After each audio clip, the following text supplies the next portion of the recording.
Hello, this is Malaya and welcome to All This Bliss.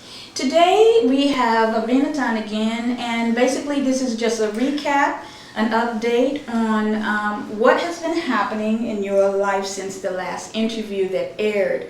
Wanted to know, are you okay? Yeah, pretty much, pretty fair, yeah. I can't complain, love it. It's okay. Okay, that's good. Just wanted you to know that it's a very good thing that you did, a very courageous thing, and it had a very positive impact amongst the youth. A lot of our youth have, since the interview that you did, they have come forth and they're telling their stories.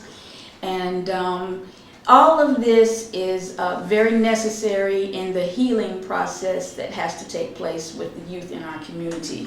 A lot of atrocities and different things did happen to them, and they do need to be able to speak freely about what did take place in order to affect change. Okay, so how did the video affect you?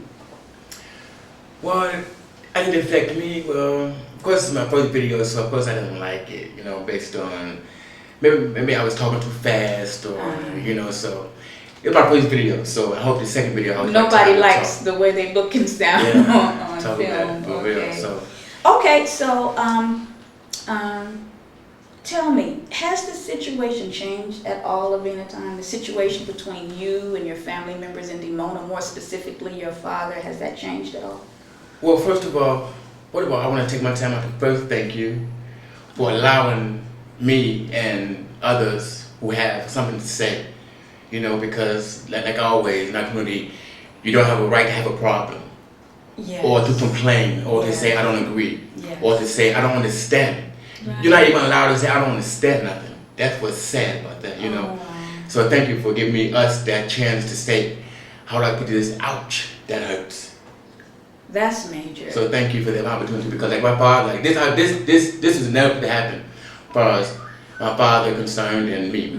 Because like I told you, I went down to Dimona. Matter of fact, my father actually offered the meeting to me. Really? He said, "Son, do you want an audience? I'll give you an audience." I said, "I don't want an audience. I just want this brother, that brother, and that brother, and that brother."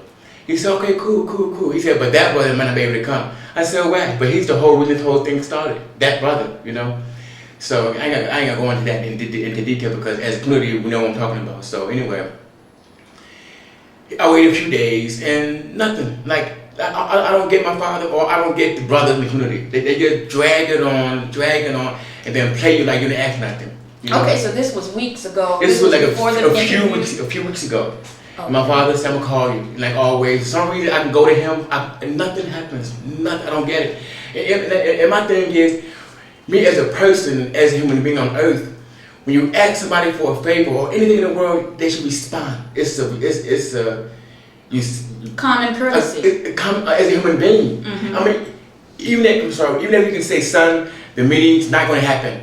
It's not going to say, "Call me in a few days." Say, "Son, it's not going to happen." Son, it's going to happen. It just leave us out there hanging, like it's hanging like dry leaves. That's so disrespectful. This is a very common tactic or way of dealing with things in the community. There is a wall of silence that cannot be penetrated. You're just totally ignored. You have no audience, first of all. So without the ability to really speak freely and have that, then you have no other recourse. Right. So this is the reason that you're here. Yes. And was there anything else that you wanted to say? Yes, and the only reason why I wanted the meeting with my father to make it small, make it personal. I don't want to go public with this. I don't want to go public. I was still trying to keep the composure, to keep the they say keep it in the family. Right. That's how we talk. Right. But still, how can you keep it in the family? We're going to have a family to keep it in. And for me, that's sad. So, but I mean, like I say, I'm growing strong every day. You see, I live better. Like my community, like they always say, if you leave the kingdom, you might die.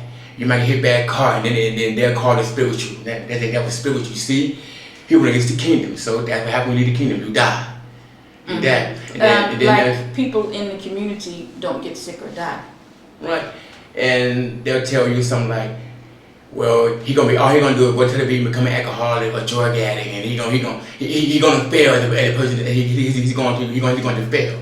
Well, you know? the point is when someone is ostracized or ousted or put out of the community in which they were reared, raised, and this is all that they've known all their life, it's quite possible that these are the things that they would succumb to: alcoholism, drug addiction, suicide. All of these things are. And it's only out of guilt they get like that. Yes. Because they feel like they feel ashamed of themselves, so they use drugs to escape themselves. And that's sad, you know, because like if you come out here into this world, if you make it, they'll say, but if you lose, you're big news. You know, you see, they make it like, hey, you will be the talk of the kingdom if you come out here and you die. So you wanted an audience to address the whole issue of gays in the community, and that never happened. Never happened. Okay. And it kind of upset me. It upset me, and I really thank God, or thank this situation that I'm in, that at least I'm allowed to get upset. Yes. You know. Right. And then like in the kingdom, if I get upset, it's called self-perception. Or but if they get upset, it's called spirituality. You know, the spirit has the power to know the spirit that they don't. It's like they can push, but if you push back, they're like, why you pushing back, man? It's the kingdom, man. Leave us alone, man. It ain't like that. I'm like, dude. Okay, well, let's get real. Okay. Because this, like I said, this is just a short recap. Gotcha. But there is the way that it looks from our point of view, even to many people inside the community, from the way it looks to us, is that basically this gay community is... It exists in the community. It exists. No, that's not the question. It's amongst our youth. Okay. That's how it is. That's how it appears to us. But what you're saying is there are adult brothers, men that are well established in the community and are leaders of the community that are what? Homosexuals. They're homosexuals, and the way you said it was they're on the down low. Yes, and for me, that's the most depressing and most dangerous life to live. Because in the world, in the straight world and in the gay world, you have dangerous diseases out there. You know, you come out here and you do what you do and go back home to your wife. Then you straight again. You're straight. You know, you're not that gay. And then you rob her of her life, of her choice of living, because you didn't pass on the disease to her that she didn't ask for, because you're in a closet. So it's so dangerous to live a homosexual double life. So, is this a large community that we're talking about? Well, it's not. I wouldn't say large, but from where I'm standing, it's large. It's big. It's bigger than it should be for it to be the kingdom of God. You know. Okay, well, I'm glad that you had the opportunity to let us know what is happening. And by the way, I have to say this. I'm happy to say this. And people is calling me. They saying, "Well, we love your courage. We love it. You know, you're the bomb. You're this. You're that." Like, they're not commenting on Facebook. They're not saying we like, because they can't say we like, because like they'll call me and say we loved it.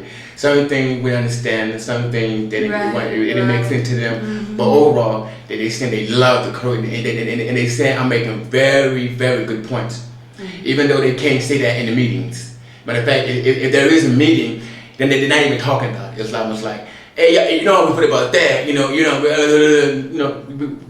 you think that there are other people that would actually come to this meeting, other youth that would actually come out if they were to have a meeting? Would you be sitting there by yourself, or? I would be sitting there by myself. Yes, it would take a lot of courage. I would be sitting by myself, but it's okay. Like I heard in the song one time, it said you can't form a line if you're too afraid to stand alone. Wow. And sometimes you just can't be too scared to stand alone. Sometimes you're going to be alone in your physical body, but spiritually and strength-wise, that people who is dying to get in line, to stand up. Someone has to take the first step. Someone has to be first. Right. Okay, well, thank you again, Aveenatan. You're welcome. You sure there's nothing else you wanted to say? No, I'm cool. Okay. Sure. All right, just to recap, to let you know that Aveenatan is doing well, and it is a shame that he's not able to reach out and communicate and affect the kind of change that he wanted to. But a lot of times in across the board in many communities, this is a taboo topic and things take time. So I wish you luck. Thank you. And thank you again. Likewise. All right. And for everybody, thank you. Peace out. Uh-huh.